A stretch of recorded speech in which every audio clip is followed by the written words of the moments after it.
Anda kembali di Ayus Pagi, pemirsa. Debat Pilpres Seri 2 menghadirkan 3 calon wakil presiden yang saling beradu gagasan dalam bidang ekonomi kerakyatan dan digital, perdagangan, investasi, pajak, infrastruktur, dan juga perkotaan. Dan apa saja visi dan misi serta program kerja yang disampaikan oleh Muhaimin Iskandar, Gibran Rakabuming Raka, dan juga Mahfud MD? Berikut rangkumannya untuk Anda.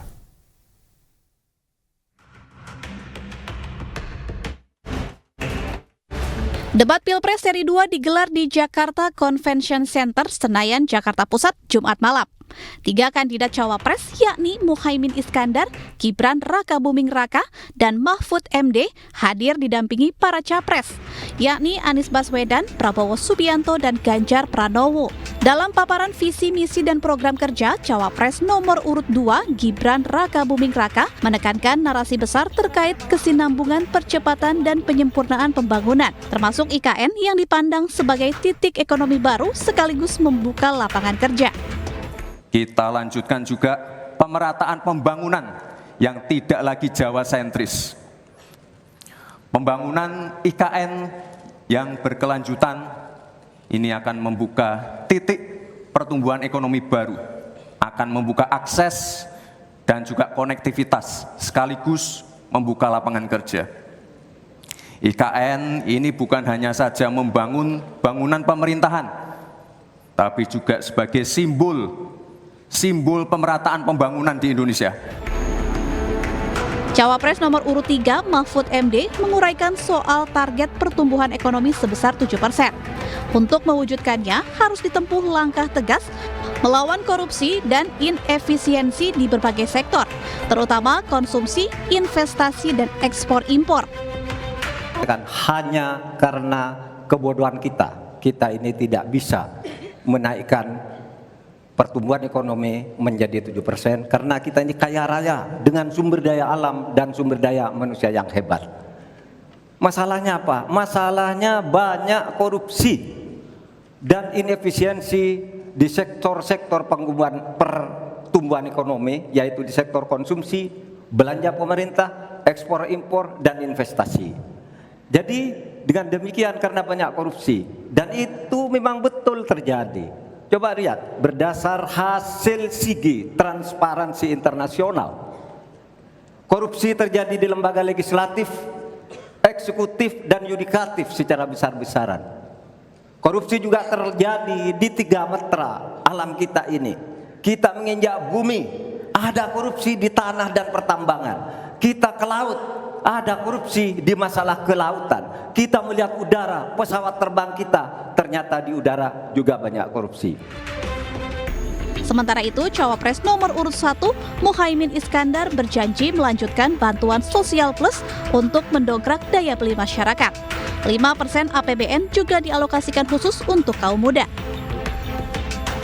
Amin menginginkan bansos yang memang menjadi kewajiban negara ini diteruskan dan bahkan harus ditingkatkan, sehingga kita ingin bansos plus yang semakin membawa rakyat kita memiliki kemampuan daya beli yang mendongkrak ekonomi masyarakat kita.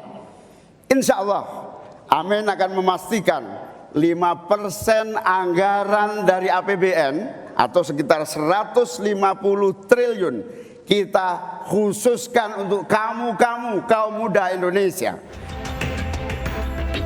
Debat seri 3 dijadwalkan digelar pada 7 Januari, kembali menghadirkan 3 calon presiden dengan tema pertahanan keamanan, hubungan internasional, dan geopolitik. Dari Jakarta, tim liputan iNews melaporkan. Pemirsa, panasnya debat cawapres pada Jumat malam juga dirasakan warga di Kelurahan Jatinegara, Cakung, Jakarta Timur. Mereka beramai-ramai menyaksikan 3 cawapres menyampaikan gagasan mereka.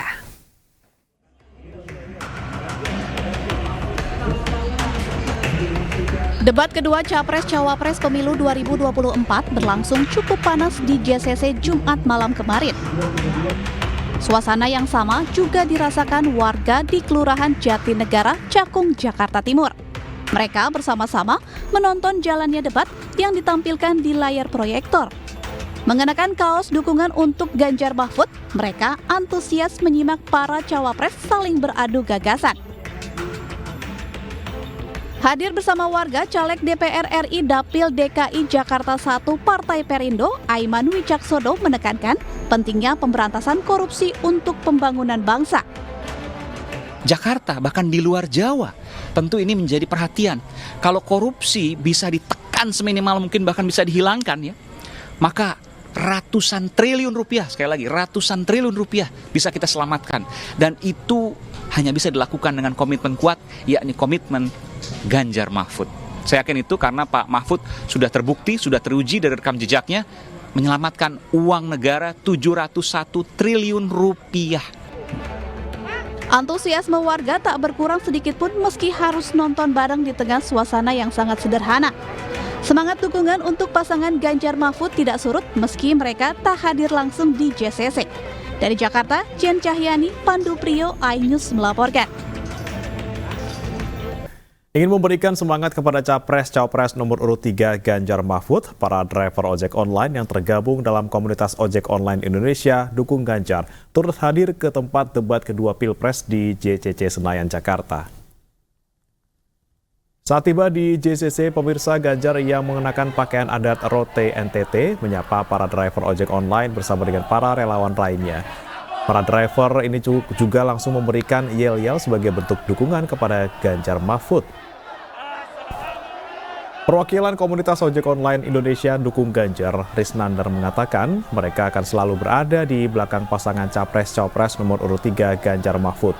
Diketahui tema untuk debat Cawapres kali ini di hari Jumat kemarin adalah ekonomi, keuangan, investasi, pajak, perdagangan, pengelolaan, APBN, APBD, infrastruktur, dan perkotaan.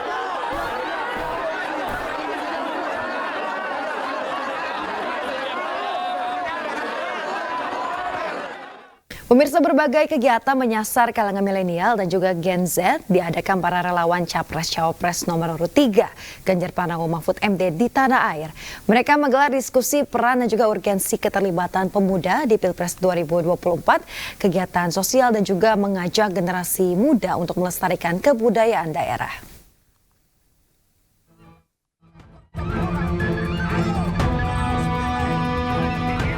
Relawan Ganjar Pranowo Mahfud MD mengajak generasi muda berperan aktif dalam upaya melestarikan kebudayaan Sasak melalui festival persean yang diadakan di Lapangan Nasional Selong, Kabupaten Lombok Timur, Nusa Tenggara Barat. Persean adalah pertarungan turun-temurun di mana pada zaman dahulu tradisi ini dilakukan sebagai ajang untuk memohon hujan kepada Tuhan. Relawan Ganjar Pranowo Mahfud MD bersama Ganjar Millennial Center NTB menggelar dialog terkait urgensi keterlibatan milenial dan generasi Z dalam Pilpres di Ketejar Praya, Kabupaten Lombok Tengah. Selain diskusi, mereka juga mengadakan deklarasi dukungan kepada Ganjar Pranowo Mahfud MD pada pemilihan presiden 2024 mendatang. Tim pemenangan muda Ganjar Mahfud bersama kaum milenial Gen F for Ganjar Mahfud menggelar forum diskusi pentingnya peran muda Satset Wirausaha dan Tas-Tes dalam bekerja untuk Indonesia Unggul di Bogor, Jawa Barat. Dukungan bagi para pemuda dalam hal pelatihan, akses modal, serta infrastruktur bisnis akan semakin memperkuat peran mereka dalam mewujudkan Indonesia unggul di kancah global. Relawan Sri Kandi Ganjar menggelar acara beauty course dengan tema belajar meronce melati di Kampung Ceplak, Desa Kaliasin, Kecamatan Sukamulya di Kabupaten Tangerang, Banten. Dalam pelatihan ini masyarakat dan perempuan milenial belajar secara dasar bagaimana meronce melati dan bisa menjadi daya jual sekaligus memberikan dukungan kepada paslon Ganjar Mahfud. Kelompok nelayan tradisional di Kota Serang, Banten bersama relawan Gardu Ganjar kompak menyatakan dukungannya kepada paslon presiden dan wakil presiden nomor urut 3 Ganjar Pranowo dan Mahfud MD. Dalam kesempatan itu relawan juga menyalurkan bantuan berupa alat tangkap ramah lingkungan yang sekaligus menjadi upaya dalam menjaga ekosistem laut. Aksi kepedulian kepada masyarakat dilakukan relawan santri Dukung Ganjar dengan merenovasi dan membersihkan musola milik warga desa Murung Selong, Kelurahan Sungai Lulut, Banjarmasin, Kalimantan Selatan. Dalam kegiatan itu mereka juga memberikan bantuan berbagai fasilitas untuk musola seperti lemari sebagai tempat meletakkan buku-buku maupun kitab suci Al-Quran. Untuk memenangkan partainya, PLT Ketua Umum Partai Persatuan Pembangunan Muhammad Mardiono terus berkampanye dan bersafari politik ke beberapa daerah. Dan di momen Hari Ibu 22 Desember 2023, Mardiono menegaskan keberpihakan P3 terhadap perempuan di Cirebon, Jawa Barat.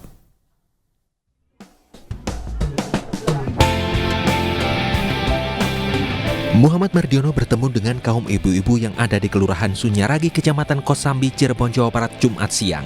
Mardiono berdialog langsung dengan kaum ibu-ibu terkait kebutuhan apa saja yang diperlukan di akar rumput.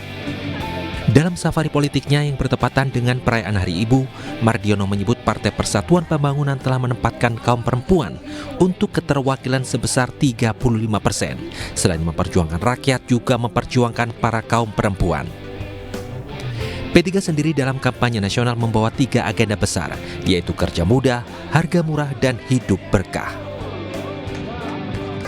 Ibu-ibu inilah yang paling bisa merasakan langsung bagaimana untuk bisa mendapatkan 9 bahan pokok untuk memenuhi kehidupan sehari-hari. Ya, insya Allah bersama dengan Partai Persatuan Pembangunan, ya kaum ibu akan lebih sejahtera lagi. Sebelumnya Mardiono bersama caleg P3 juga turun belusukan di beberapa titik wilayah di DKI Jakarta. Mardiono meminta para caleg untuk terus berkomunikasi dan memberikan kontrak politik kepada masyarakat terkait apa yang akan dilakukan ke depan. Mardiono menyebut DKI Jakarta memiliki prioritas khusus untuk penyelesaian berbagai problematika sebelum nantinya ibu kota dipindah ke IKN. Hal ini bermaksud untuk mengantarkan kesejahteraan masyarakat DKI Jakarta. Dalam safari politiknya ke berbagai titik di DKI Jakarta bersama calon legislatif, Mardiono juga membantu para pelaku UMKM dengan memborong dagangannya, berdiskusi dengan pedagang sekitar, dan berinteraksi lainnya untuk menyerap aspirasi dari masyarakat bawah. Hal tersebut untuk menghijaukan kembali DKI Jakarta dan memenangkan P3 dengan perolehan target DPRD 10 kursi dan 3 kursi DPR.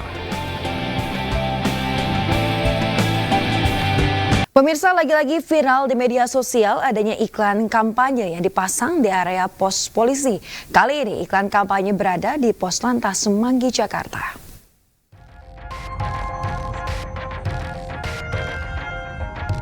Inilah video viral kampanye salah satu paslon capres dan cawapres yang ditayangkan melalui videotron yang berada di atas pos polisi.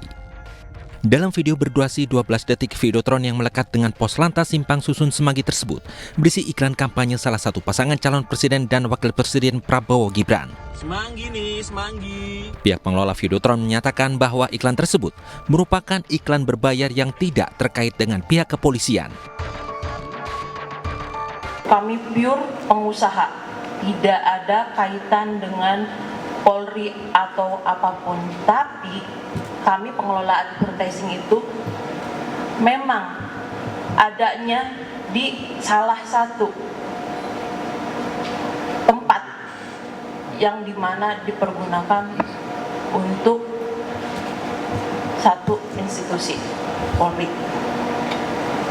Dan terkait untuk konten itu sendiri, kami mengelola sendiri dari alur klien kontrak ke kami, meminta, dan kami untuk pembayaran itu berbayar. Wadir Lantas Polda Metro Jaya AKBP Doni Hermawan menanggapi bahwa Ditlantas Polda Metro Jaya melarang pemasangan iklan yang berbau politik di seluruh videotron yang melekat di pos lantas seluruh DKI Jakarta. Dengan kejadian ini kami sudah melakukan langkah-langkah, kami sudah mengingatkan dan menghimbau kepada seluruh pengusaha dan pengelola advertising, reklame, iklan maupun yang menggunakan LED videotron untuk tidak mengunggah materi-materi yang bernuansa politik selama pelaksanaan pemilu.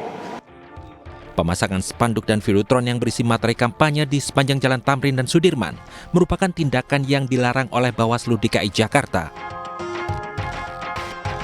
Sepanjang Jalan Tamrin dan Sudirman itu memang tidak diperbolehkan untuk pemasangan alat peraga kampanye.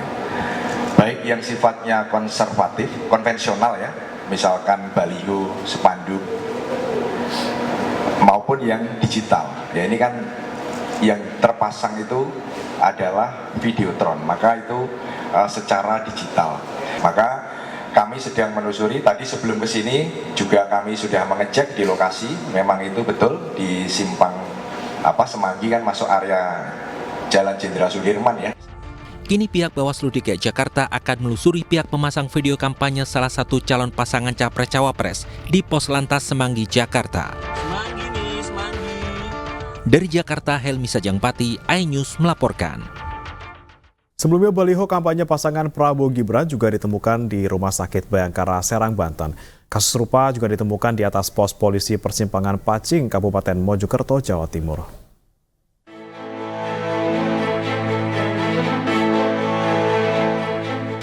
Kasus pemasangan baliho Capres-Cawapres Prabowo Gibran di pos polisi persimpangan Pacing, Kabupaten Mojokerto beberapa waktu yang lalu berbuntut panjang.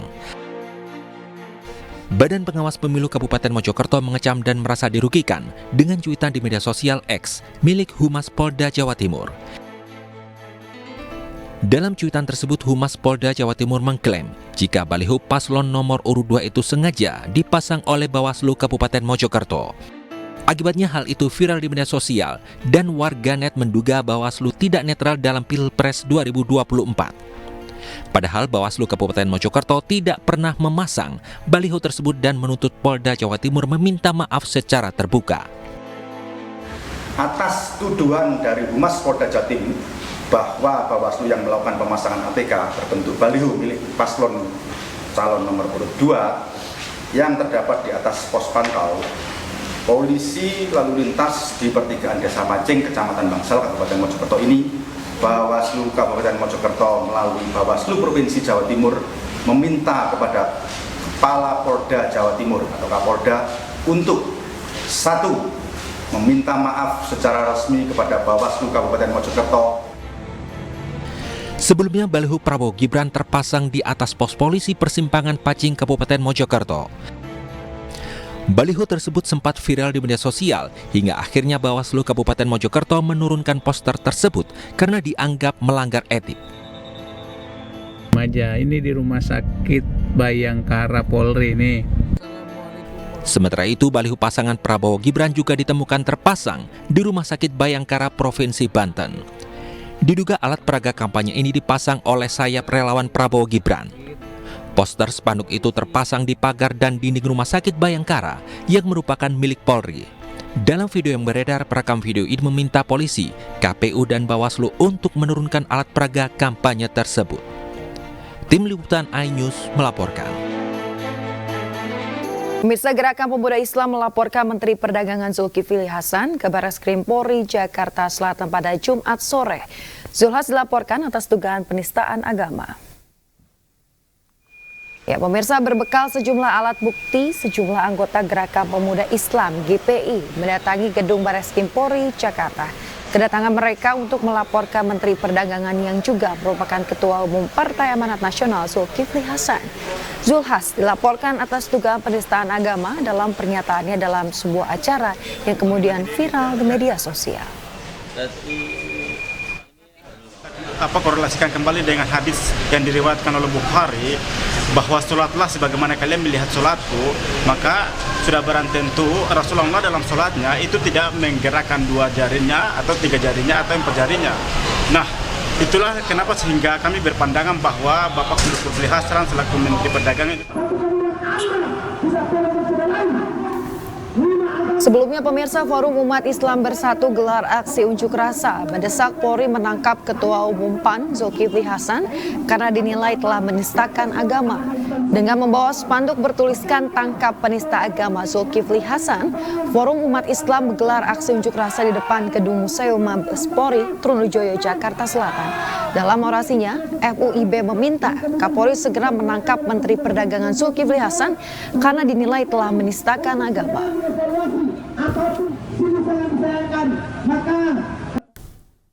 Membantu rakyat kecil mendapatkan penghasilan, Partai Perindo meminjamkan 10 gerobak kepada masyarakat dan pelaku UMKM di Kabupaten Tangerang, Banten. Langkah ini sebagai bukti Partai Perindo berkomitmen dalam mensejahterakan masyarakat.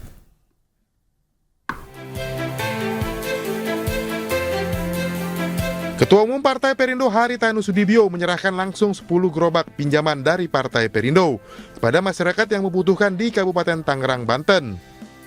Sejumlah caleg Partai Perindo turut serta dalam penyerahan gerobak Partai Perindo ini.